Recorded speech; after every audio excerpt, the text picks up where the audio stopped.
ముహూర్తబాల శిక్ష ఉపాకర్మ 3వ ఎపిసోడ్ మనం చెప్పుకున్నాం. ఇవాళ చతుర్దశి ప్రాతస్సంగ కాలాలు దాటిన తర్వాత చతుర్దశి ఆగింది, అక్కడి నుంచి ఎక్కడో ఆగింది.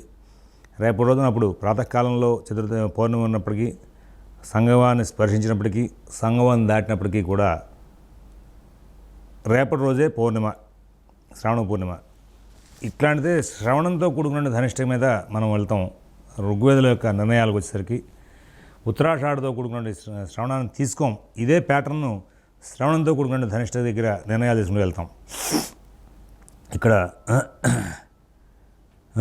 వాదిసేనుల విషయంలో యజుశాఖ, వాదిసేన శాఖ, మరి ఋగ్వేదంలో సామెతలు, ఇట్లా మొత్తం అందరూ కూడా భేదాలు ఉన్నాయి ఈ నిర్ణయాలకి. అందరికీ ఊకముడిగా ఒకటే పద్ధతి కాదు, అదొకటి గమనించుకోవాలి. ఈ వేదంలో ఒక్కొక్క శాఖకు సంబంధించిన వాళ్ళు ఒక్కొక్క బెల్ట్. బ్రాహ్మణుల్లో కూడా అందరికీ ఒకే రకమైన మంత్రాలతో పెళ్ళిళ్ళు చేయకూడదు.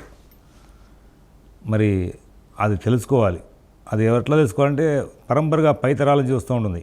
మా తాతగారు, ముత్తాతగారు ఇట్లా ఎక్కడి నుంచో ఒకవేళ మా ఇల్లు ఉందనుకోండి, మా ఇంట్లో అందరం కృష్ణయజుర్వేదం వాళ్ళం. మేము కృష్ణయజుర్వేదానికి సంబంధించిన వేదాధ్యయనం ఫస్ట్ చేయాలి, మాకు విధి అన్నమాట. మరి మాకు సంబంధించిన కర్మకాండలన్నీ కూడా అన్నప్రాసన, తర్వాత చౌలం లేదా వివాహం, ఉపనయనం అన్నీ కూడా మాకు కృష్ణయజుర్వేద మంత్రాలతో కూడినటువంటి కల్పంతోనే ఇక్కడ మాకు సంస్కారం జరుగుతుంది. అలాగా కొంతమందికి శుక్ల యజుర్వేదంతో, కొంతమంది ఋగ్వేదంలో శాఖలు, విభిన్నమైన శాఖలు, ఆ శాఖలను అనుసరించి, కొంతమంది సామవేదం శాఖలను అనుసరించి అట్లా నడుస్తూ ఉంటుంది. ఏ వేదం సంబంధించిన శాఖ మాకు తెలియదండి.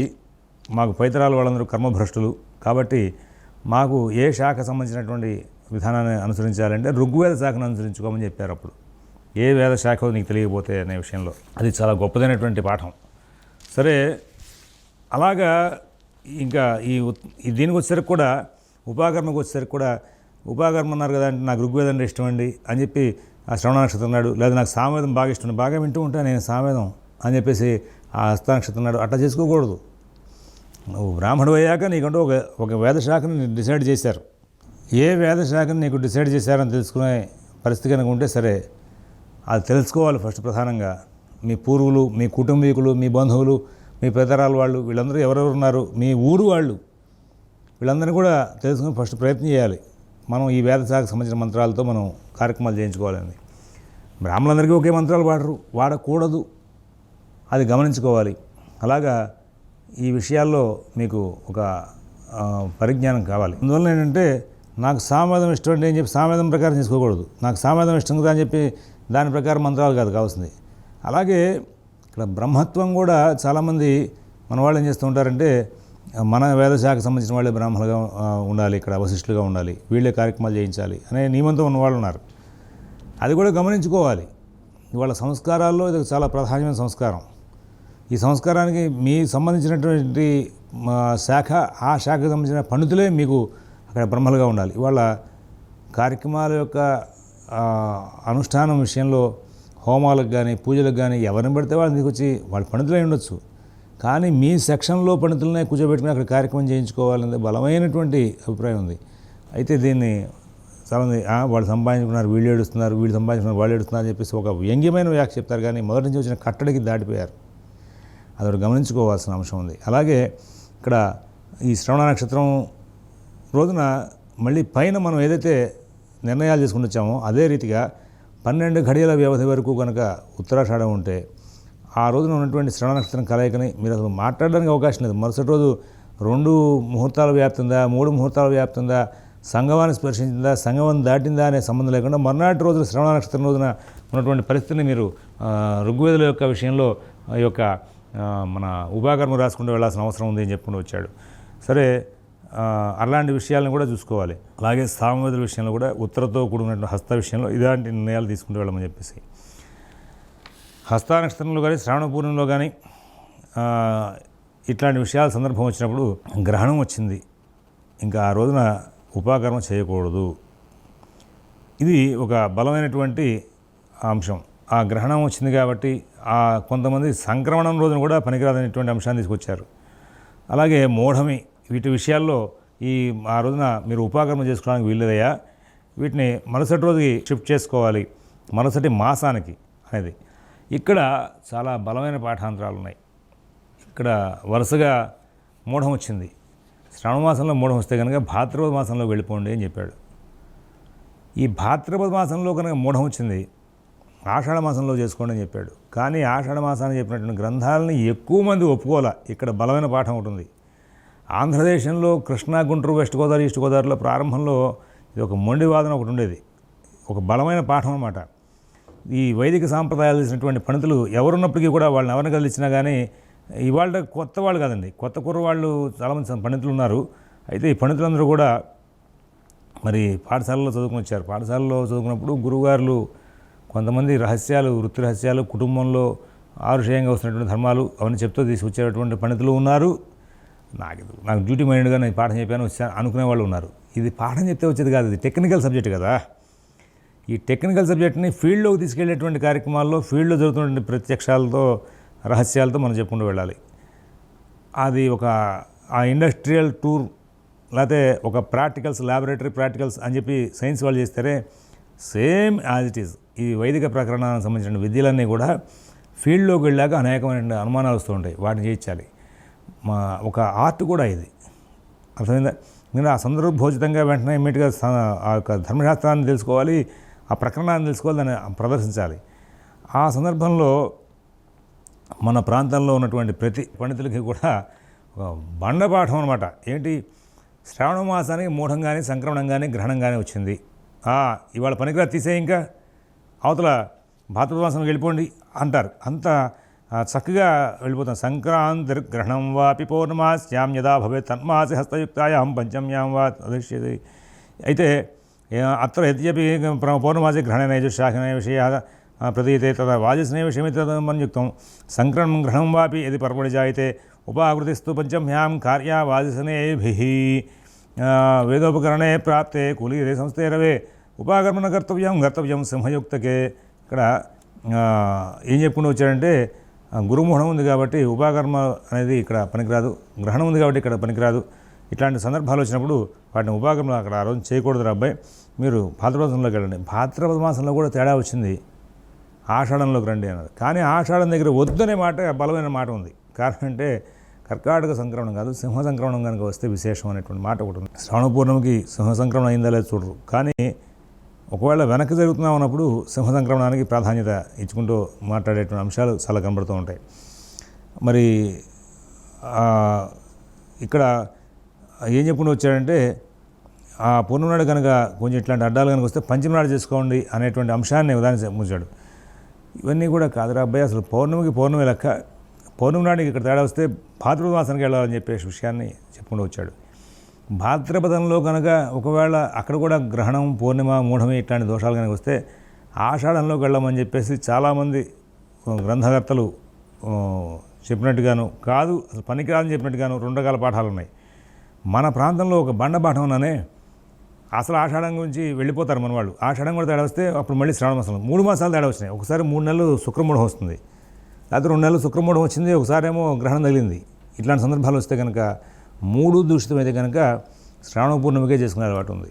ఇది బండపాఠం. అయితే ఈ ఆషాఢ పూర్ణమికి వెళ్ళి ఉపాకర్మ చేసుకోవడాన్ని అయితే శ్రావణం లేకపోతే భాద్రపదం, శ్రావణం భాద్రపదం 2 పడితే శ్రావణంలో చేసేసుకోవడం, ఇట్లాంటి సందర్భాన్ని ఉన్నదాన్ని మొదటి నుంచి వస్తున్నట్టు ఇది మన వాళ్ళు పాటిస్తూ వచ్చింది. కానీ ఇది ఎవరిని అడిగినా, ఏ పండితుడిని అడిగినా కానీ పూర్వం దీని మీదే ఎక్కువగా మాట్లాడుతుండేవాళ్ళు. ఇప్పుడు ఇది ఇవాళ మన స్పర్శలో లేదు, ఎందుకంటే మన వాళ్ళు ఎక్కువగా దీన్ని పాటించట్ల. కానీ అక్కడ సింహ సంక్రమణంలో కనుక అయితే విశేషం అని చెప్పి, సింహంలో మరి ఈయన రవి ఉండగా అనేది విశేషం ఉంది. శ్రావణ పూర్ణిమ సింహంలో రవి ఉన్నాడా లేడా, ఒకవేళ పొరపాటున అక్కడ ఇంకా ఆషాఢం కూడా నడుస్తుందా అనే పట్టింపు కూడా లేకుండా వెళ్ళొచ్చని, ఇలాంటివి కొన్ని పాఠాంతరాలను దృష్టిలో పెట్టుకున్నప్పుడు ఇక్కడ మనకి ఆషాఢ మాసానికి నిషేధానికే ఎక్కువగా మనకి కనబడుతుంది. ఆషాఢ మాసంలో వెళ్ళే అవకాశాలు కనబట్ల. ఇక్కడ సామవేదులకి, ఋగ్వేదులకి విషయంలో మాత్రం ఖచ్చితంగా వాళ్ళకి సింహ సంక్రమణ ముడి వెనకాల ఆషాఢ మాసంలోకి వెళ్ళే సందర్భాలు లేవు అనేది పురస్ఫుటంగా నిర్ధారణగా అన్ని గ్రంథాలు తెలిసినాయి. అదే పాఠాన్ని యజుశాఖలు కూడా అన్వయం చేసుకోవాలని పెద్దవాళ్ళు చెప్తూ ఉంటారు. కానీ ఇక్కడ మనకి ఎందుకు వచ్చింది, ఈ ఆషాఢ మాసం మధ్యలో వచ్చేసి కూర్చుంది. కానీ దానికి మాత్రం సరైనటువంటి బేస్ లేదనేది ఈ సింహ సంక్రమణంతో ఉన్నటువంటి విషయాలని దృష్టిలో పెట్టుకుని చేసుకుని వచ్చారు. పూర్ణిమ కనుక ఒకవేళ గ్రహణం చేయక సంక్రమణం చేయక కనుక దూషితమైతే ఆ మాసంలో ఉన్నటువంటి పంచమి నాడు ఉపాకర్మ చేసుకోమని చెప్పాడు. కానీ ఈ పంచమి నాడు ఉపాకర్మ చేసుకోవడం అనేటువంటి అంశానికి గ్రంథస్థమైనటువంటి మాటలు చాలా చెప్పినప్పటికీ కూడా ఇది యజుశాఖల విషయం కాదు, వాజసేనులకు మాత్రమే అనేది బలంగా ఉంది. ఆ యజుశాఖ వాళ్ళకి మాత్రం సంబంధం లేదు. అబ్బాయి యజుశాఖ వాళ్ళు ఎప్పుడు చేసుకున్నా పూర్ణిమ నాడు చేసుకొస్తుంది కానీ పంచమి నాడు కాదు అని చెప్పేసి చాలా స్పష్టమైనటువంటి వాక్యం ఇచ్చాడు. కర్కాటక మందు సూర్యుడుగా ఉపాకర్మ చేయరాదు అనేది ఒక మాట అనమాట. దేనికంటే కర్కటే సంస్థే భాన ఉపాకర్మాత్తు దక్షిణే. అక్కడ చైద్ర అబ్బాయి సంక్రాంతి గ్రహణం వాపి ఏది పర్వణి జాయితే ఉపాకృత పంచమ్యాం కార్య వాజసనేయులు ఇట్లా మాట చెప్పుకుంటూ వచ్చి వేదోపకరణే ప్రాప్తే కులిరే సంస్థే రవేవు ఉపాకర్మణ కర్తవ్యం సంయుక్తకే అన్నాడు. సింహంలో రవి ఉండగానే చేయాలని ఆ మాట ప్రకారం బేస్ చేసి చూసినప్పుడు ఇక్కడ బండబాఠంగా మొండిగా ఆషాఢ మాసం ఇది శ్రావణం భాద్రపదం 2 పాడైపోతే ఆషాఢానికి వెళ్ళాలి, 3 పాడైపోతే శ్రావణానికి రావాలంటే ఒక మొండి పాఠం ఇక్కడ ఉన్నప్పటికీ కూడా ఈ ఆషాఢ మాసాన్ని సమర్థించే వాక్యాలు లేనట్టుగానే ఇక్కడ కనబడుతున్నాయి. కారణం అంటే ఆషాఢ మాసంలో ఎప్పుడు కూడా కర్కాటకంలో ఉంటాడు. నువ్వు మాసానికి చేంజ్ తీసుకున్నప్పుడు అక్కడ సింహానికి ప్రాధాన్యం అనేది ఇక్కడ సామవేదులకి ఋగ్వేదుల విషయంలో సింహ సంక్రమణం అనేది అయితేనే ఆ సింహ సంక్రమణం అయిన తర్వాత వచ్చే శ్రవణంలోనే చేయాలి, సింహ సంక్రమణం అయిన తర్వాత వచ్చేటువంటి హస్తలోనే చేయాలి అనేటువంటి ఋగ్వేదుల విషయంలో సామవేదుల విషయంలో బలమైన పాఠంగా ఉంది. అదే పాఠాన్ని బేస్ చేసుకుంటే ఇక్కడ మరి యజుర్వేదుల విషయంలో అక్కర్లేదు అనడానికి సరైన ఆధారం కనబడట్ల. అక్కర్లేదయా వీళ్ళకి ఆషాఢంలో వెళ్ళొచ్చు అనే మాట కనబడట్ల. మరి ఇక్కడ ఉపాకర్మ గురు శుక్రమండలంలో చేరాదు, ఉత్సర్జన ఉపాకర్మ గ్రహణంలో శుక్రమండలంలో చేరాదని కారికలు చెప్పారు. శ్రావణ పూర్ణిమ 3వ దోషంలో నుంచి భాద్రపద మాసంలో యథావిధిగా ఉపాకర్మ చేసి వేదాధ్యయనం చేయాలి. శ్రావణ భాద్రపదం 2 దోషములు అయితే కనుక ఆషాఢ మందు ఉపాకర్మ చేయాలని ఈ విషయాన్ని కారికాకారులు చెప్పారని చెప్పేసి చెప్పుకుంటూ వచ్చాడు. శ్రావణ్యాం ప్రోషపత్యాం వా ఉపాకృత్య యథావిధి యుక్తశ్చందాం విప్రోహితే ఇది ఉపాకర్మ గురు శుక్రమూఢైన కార్యం ఉక్తంచ కారై ఉత్సర్జనోపాకరణే నకార్యే గ్రస్తే శశాంకే శుక్రమూఢ ఇది శ్రావణపూర్ణిమాయా మూఢాదిదోష సద్భావే ప్రోషపథ్యాం వా కార్యం.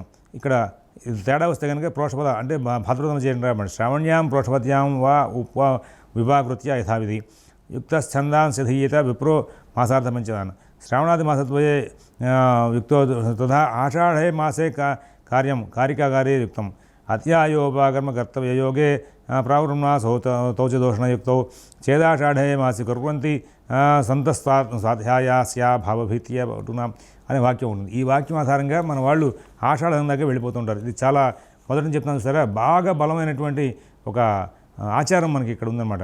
ఇదంతా కూడా ప్రథమ ఉపాకర్మ విషయమే. ప్రతి సంవత్సరం కూడా ఉపాకర్మ చేసుకోవాలి. ఆ సంబంధించిన విషయాలకు కాదురా అబ్బాయి. గ్రహణం వస్తే కనుక 2 మాసాలు త్యాజాలి. ఆషాఢ శ్రావణ భాద్రపద అసలు 3 దోషయుక్తం కనుక శ్రావణ మాసంలోనే నూత వంటలు కూడా ఉపాకర్మ ఆచరించాలి అనే విషయాన్ని గ్రహణంతో ఉభయత్రాపి వర్జ్యమేవ ఆషాఢిత్రతో త్రిషుమాషేషు మూఢాదిదోషాదిషు తేషు సత్సు శ్రావణ్యామేవ నూతనావటు అపి ఇక్కడ 3 మాసాలు కూడా దోషయుక్తమైతే కనుక ఉపాకర్మ ఇక్కడ శ్రావణ మాసంలో చేసుకోవాలనే విషయాన్ని ప్రస్తావన చేసుకుని ఇచ్చాడు. అయితే ఈ ఆషాఢ మాసం విషయంలోనే గొడవ ఉంది. కొంతమంది పండితులు ఆషాఢానికి ఒప్పుకోరు. కారణం ఏంటంటే అక్కడ సింహ సంక్రమణం అనేది జరగట్లేదు అనే విషయం మీద. సింహ సంక్రమణం అనేది కేవలం మన వీళ్ళకి ఎవరికంటే సింహ సంక్రమణం అనేది ఆధారం, దాని యొక్క బలం ఋగ్వేదులకి సామవేదులకే కానీ యజుర్వేదుల విషయంలో కాదు.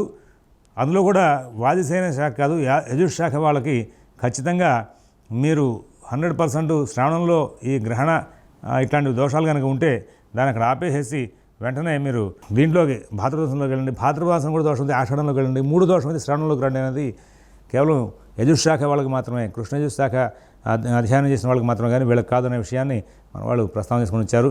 కాబట్టి ఉపాకర్మ నేను వ్రతనన్నే కల్పవల్లో అనే గ్రంథాల యొక్క సారాన్ని పెట్టాడు కాబట్టి దాన్ని చెప్పాను.